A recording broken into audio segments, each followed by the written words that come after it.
이번 편에서는 투자할 주식 종목을 선정해 보겠습니다.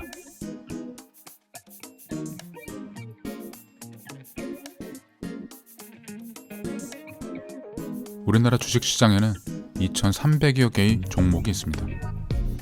우리는 어떤 종목을 선택해야 할까요? 아무래도 익숙한 회사에 먼저 눈길이 갈 것입니다. 우리가 자주 사는 상품을 만드는 회사의 주식을 구매할 수도 있을 것입니다.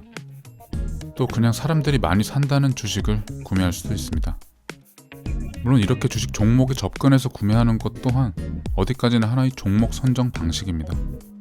실제로 이렇게 심플한 접근 방식으로 삼성전자나 애플, 테슬라 주식을 구매해서 큰 수익률을 거뒀다는 분들도 심심치 않게 찾아볼 수 있습니다.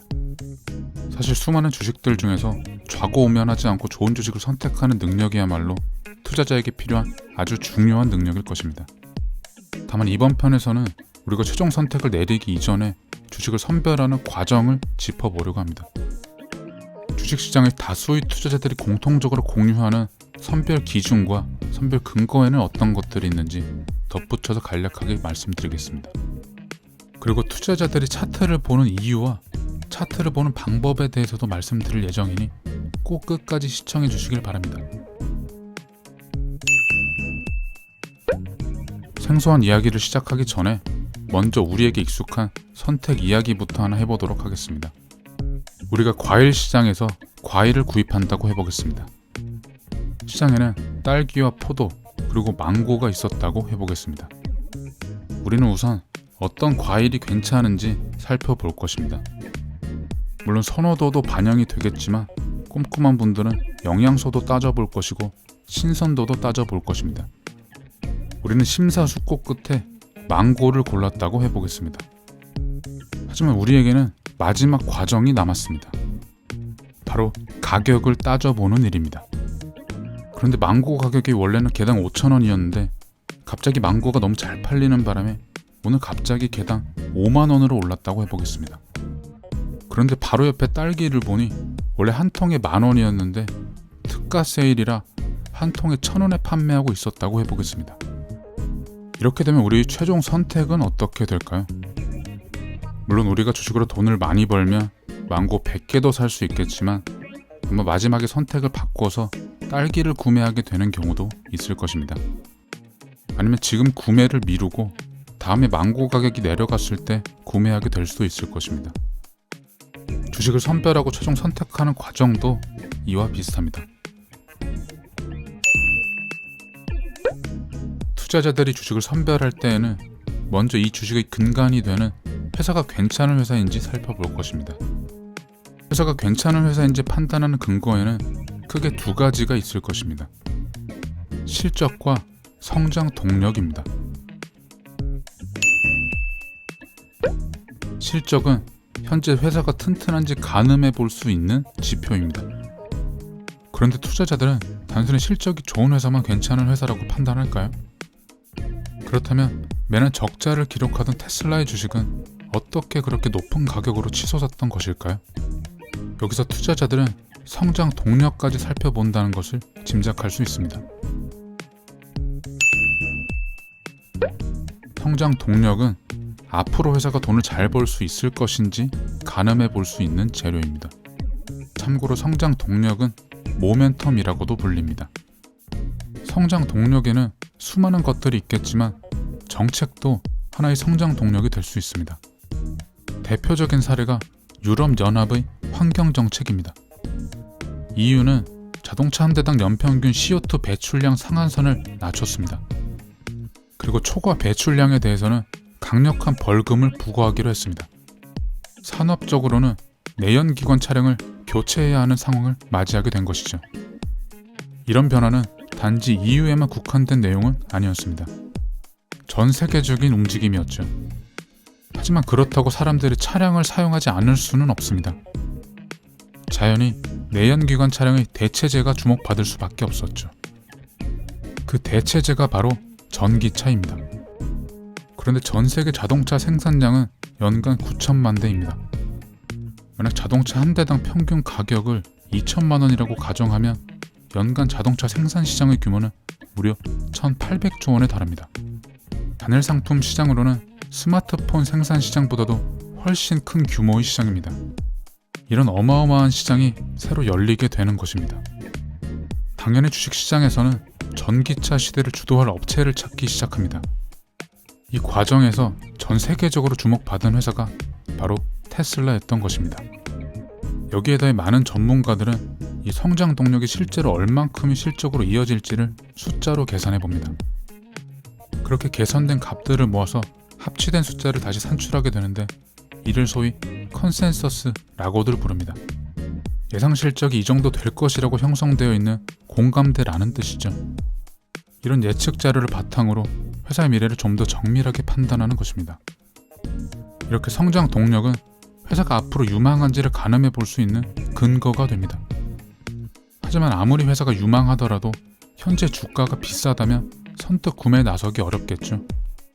그래서 투자자들은 이 주식의 가격이 지금 구매하기에 적절한지 살펴보게 되는 것입니다. 그렇다면 주식의 가격이 적절한지 판단하는 근거에는 무엇이 있을까요? 주가가 적절한 수준인지 판단할 수 있는 근거에도 크게 두 가지가 있습니다. 주가 관련 지표와 수급입니다. 주가 관련 지표는 현재 주가 수준을 가늠해 볼 수 있는 지표입니다. 대표적으로 PER이라고 불리는 주가 수익 비율이 있습니다. 현재 주가가 주식 한 주당 수익의 몇 배인지를 계산하는 것입니다. 이 값을 회사별로 산출하면 동종업계의 회사 간의 비교가 가능해집니다. 동종업계의 PER 평균값 산출이 가능해지고 그러면 이 회사의 주가가 상대적으로 저평가된 상태인지 고평가된 상태인지 가늠해 볼 수 있는 것이죠. 예를 들어서 만약 반도체 생산 산업에 상장 회사는 3개가 있고 이 회사들의 PER이 각각 15, 20, 25라고 한다면 반도체 생산 산업의 평균 PER은 20일 것입니다.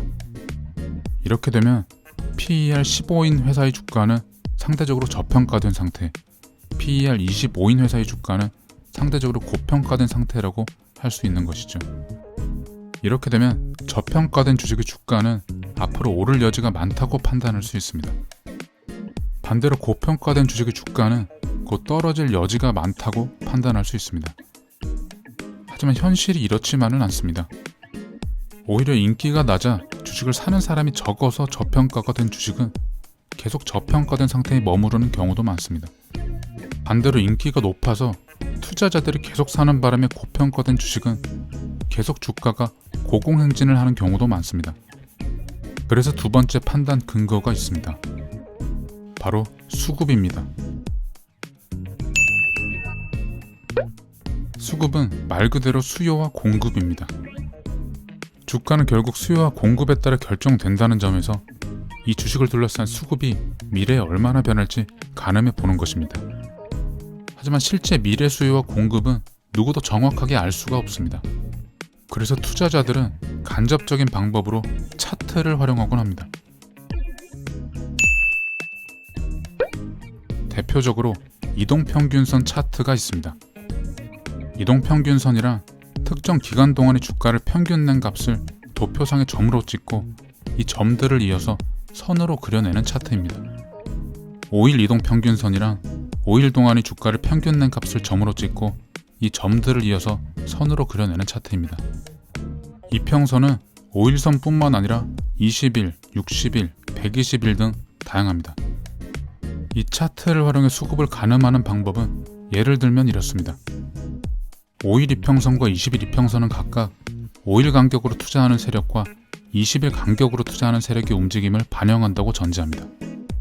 이들은 각각 다른 세력의 움직임을 지켜보면서 매매 결정을 내리게 되는데 5일 이평선이 20일 이평선을 하락 돌파하면 추세 반전 신호이고 이렇게 되면 매수세가 줄고 매도세가 늘어나서 곧 주가가 하락할 것이기 때문에 현재 주가는 비싼 수준이다 라는 해석을 하는 것입니다. 실제로 주식시장에는 이렇게 이동평균선 차트를 수급 지표로 삼는 투자자들이 있습니다. 물론 같은 차트를 보더라도 저마다의 해석이 다른 경우도 많습니다. 그리고 반대로 차트를 아예 보지 않는 투자자들도 많습니다. 하지만 전체 주식시장 수급의 관점에서 우리가 초점을 맞춰야 할 것은 물론 차트 그 자체일 수도 있겠지만 주식시장에는 이렇게 차트를 보고 움직이는 투자자들도 있다는 점입니다. 어디까지나 이 투자자들도 주식시장의 수급 주체이기 때문입니다. 주식시장에서 투자자들은 이런 근거들을 바탕으로 종목을 선별하고 최종적으로 투자할 종목을 선택하게 됩니다. 사실 곧바로 각 회사들의 주식들을 상세히 분석해보는 과정도 필요합니다. 실적 정보를 확인하는 방법, 차트를 보는 방법 등등 말씀드릴 내용들이 많습니다. 다만 이 내용들은 이번 시리즈에서가 아니라 추후에 이어질 심화 시리즈에서 자세히 말씀드리도록 하겠습니다. 심화 시리즈가 필요하신 분께서는 구독해 주시길 바랍니다. 일단 이번 편에서는 우리가 열심히 주식을 분석했다는 가정하에 최종적으로 삼성전자 주식을 선택했다고 하겠습니다.